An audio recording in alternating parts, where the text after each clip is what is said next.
예루살렘이 군대들에게 에워싸일 때 심각한 박해가 그리스도인들에게 있을 것이지만 우리는 인내해야 한다고 말씀하십니다. 예수의 이름을 믿고 증거하는 자들을 사람들은 박해할 것입니다. 그리고 회당과 옥에 넘겨줄 것입니다. 더 나아가서 임금들과 집권자들 앞에 우리를 끌고 갈 것입니다. 12절에서 우리 예수 그리스도께서는 이 모든 일 전에라고 말씀하십니다. 처처에 일어날 징조들이 있기 이전부터 예수 그리스도의 이름으로 인한 박해들이 있을 것이라는 겁니다. 성도들이 받을 종말의 박해는 크게 두 가지로 나누어집니다. 첫째는 믿음 때문에 핍박을 받고 법정에 서게 되는 고난이 있을 것이고, 둘째는 가장 친한 사람들로부터, 가장 가까운 사람들로부터 배신을 경험하게 되는 고난이 있을 것입니다. 이러한 박해가 종말에 나타날 징조로서 거짓 그리스도들의 미혹이 있고, 난리와 소란의 소문들이 있고, 민족과 나라 간의 분쟁들이 일어나고, 땅과 하늘에 나타날 무서운 징조들이 있기 전부터 나타난다는 거예요.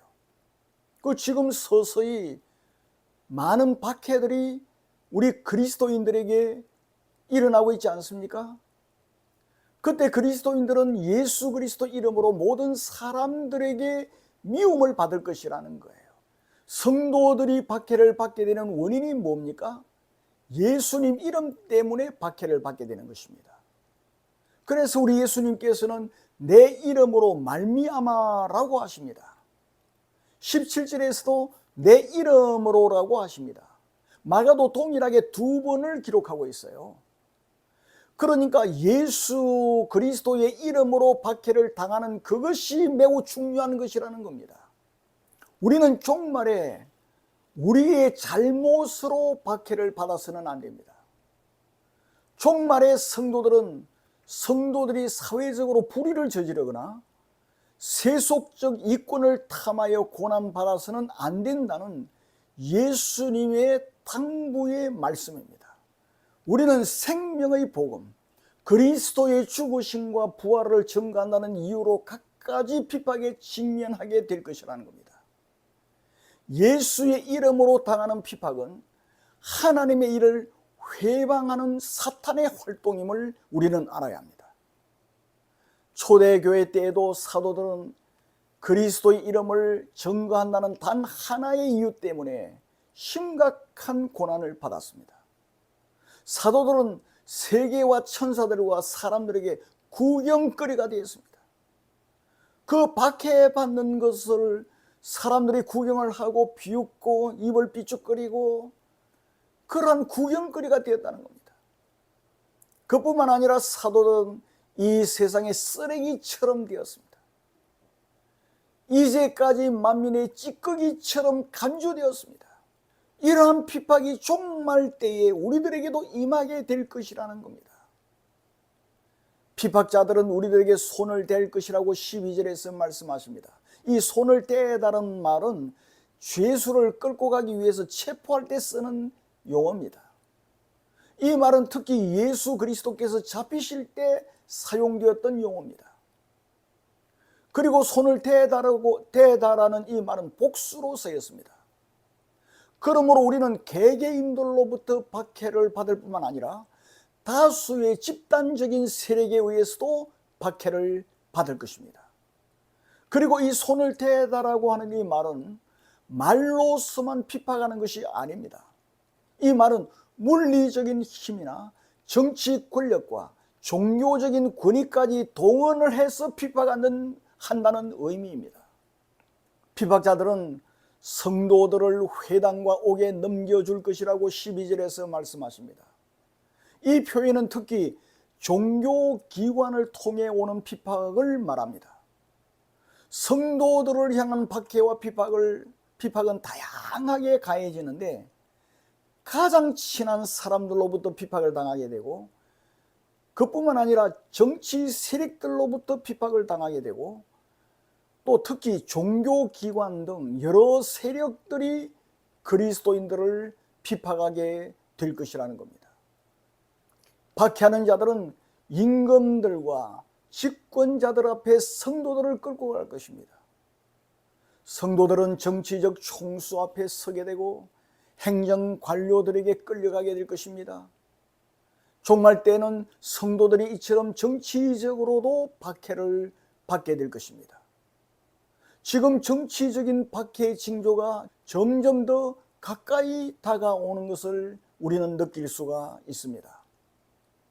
이번 파리에서 열린 올림픽 대회의 개막식은 국가적으로 행한 완전히 그리스도적인 행사였습니다.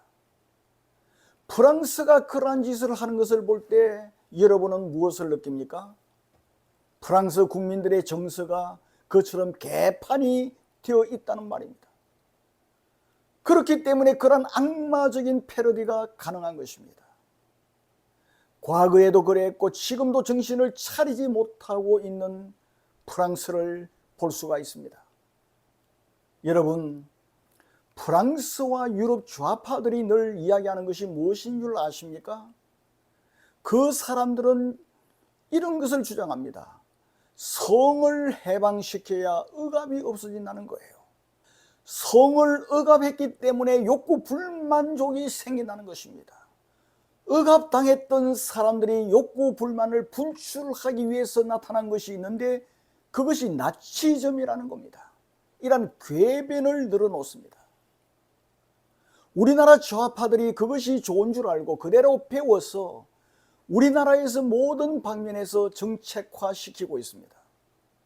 망하는 길로 가는 프랑스나 독일 등의 쓰레기를 우리나라에 그대로 가지고 와서 학교에서도 가르치고 방송에서도 이야기를 하고 국회에서도 이것을 가지고 법제화시키고 곳곳에서 지금 퍼뜨리고 있습니다. 이들은 반기독교적인 정책을 수립하고 방송을 통해서 그리고 학교에서 우리 아이들에게 계속해서 주입을 시키고 있습니다. 그런데 우리 사회에서는 그것이 좋은 줄 알고 무지한 대중들은 따라가고 있습니다. 교회 목사들도 그것이 뭔지도 모르고 분별력이 없으니까 그냥 진보인 줄 알고 따라갑니다. 우리나라 목사들의 50%가 좌파들이라고 말하고 있습니다. 대형교회 목사들은 사람들을 끌어들이기 위해서 다수가 추종하는 그 사상을 따라가고 있습니다. 여러분, 좌파들의 말대로 성해방을 하지 않았기 때문에 나치즘이 나왔습니까? 여러분, 역사를 우리는 알아야 합니다. 정반대입니다. 이미 1920년대 독일은 성도덕이 유럽 국가들 중에서 가장 자유분방했습니다. 문란했습니다. 왜 그랬습니까? 나치가 일어나서 혼외정사와 성개방을 주장했기 때문입니다.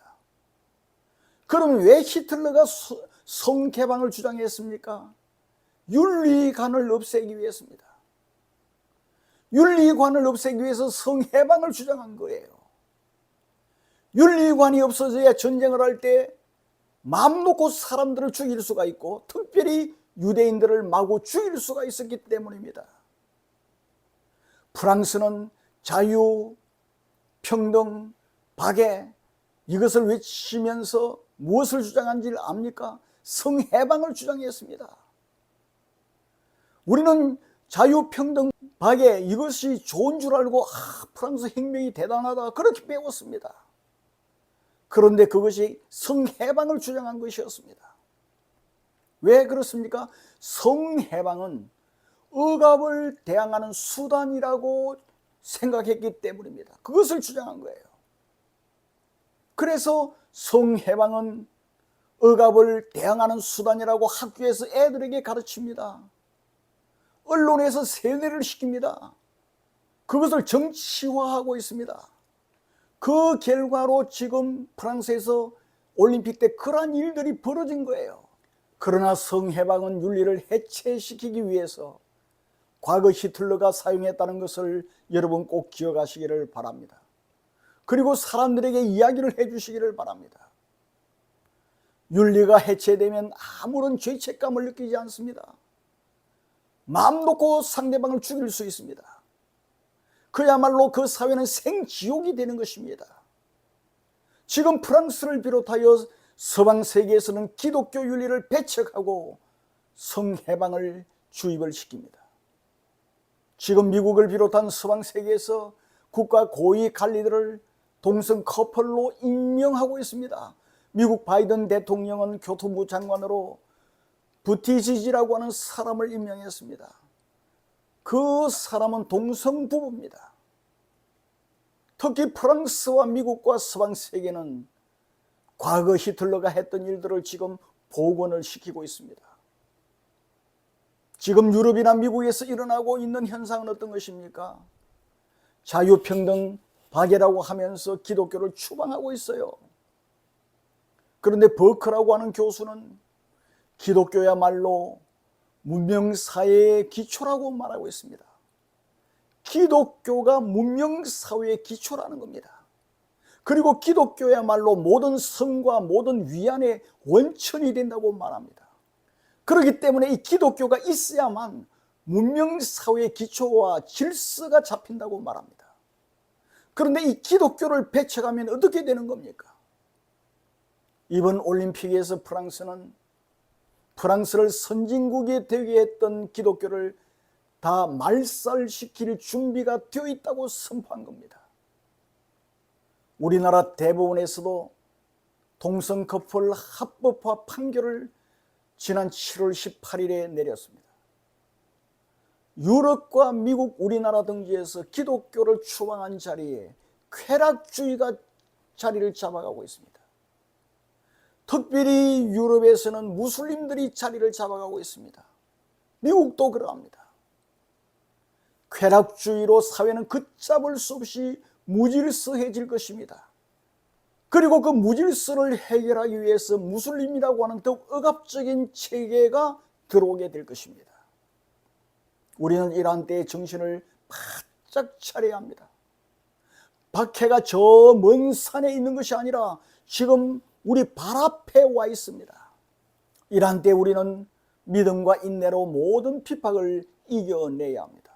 19절에 보면은 너희의 인내로 너희 영혼을 얻으리라 라고 예수님 말씀하십니다. 여기서 말씀하시는 인내는 단순히 수동적으로 참고 견디는 것을 뜻하는 것이 아닙니다. 주님 재림을 기다리는 동시에 악에게 대항하는 능동적인 인내를 말하고 있습니다. 우리는 소극적으로 참고 있어서는 안 됩니다. 우리는 죽으면 죽으리다 하고 외치면서 에스더처럼 담대하게 적극적으로 복음을 증거해야 합니다. 그러다가 순교의 자리에까지 가야 합니다. 이것이 19절에서 말씀하고 있는 인내라는 말의 의미입니다. 그리고 얻으리라고 말씀하십니다. 이 얻으리라고 하는 이 말은 우리나라에는 없는 그러한 동사인데 중간태를 쓰고 있습니다. 중간태는 단번에 결단하는 것을 말합니다. 단번에 결단하고 중간에 변하는 게 아니고 계속 변치 않고 이어가는 것을 말합니다. 그리고 얻으리라는 이 말은 명령어로 되어 있습니다. 그러므로 단번에 결단하고 믿음과 인내로 끝까지 계속 견지해 나가라, 그런 명령을 하고 있는 것입니다. 우리는 적극적으로 복음을 전하며 죽으면 죽으리다 하며 끝까지 전진해야 됩니다. 우리는 단번에 결단하고 인내로 주님을 만나는 순간까지 계속 믿음을 견지해 나아가는 여러분이 되시기를 바랍니다. 사랑하는 성도 여러분, 마지막 때 예루살렘이 군대들에게 에워싸이는 것을 볼 때 우리는 이러한 믿음으로 살아갑시다. 그래서 우리 눈에 눈물이 있도록 합시다. 주님께서 우리 눈에 눈물을 닦아주시면서 그리고 우리 몸에 상처를 어루만지시면서 그래, 네가 내 이름 때문에 많은 수고했다. 정말 네가 많은 고통을 당했구나, 핍박을 당했구나. 이렇게 우리들에게 말씀해 주시는 주님의 음성을 듣도록 하십시다. 그 주님의 말씀을 들을 때 이 세상에서 당한 핍박과 고난은 꿈에 본 듯 있게 될 것입니다. 현재의 고난은 장차 우리에게 나타날 영광과 좋게 비교할 수 없게 될 것입니다. 사랑하는 성도 여러분, 이러한 영광스러운 잔치에 참여하는 우리 모두가 되기를 주님의 이름으로 축원합니다. 아멘.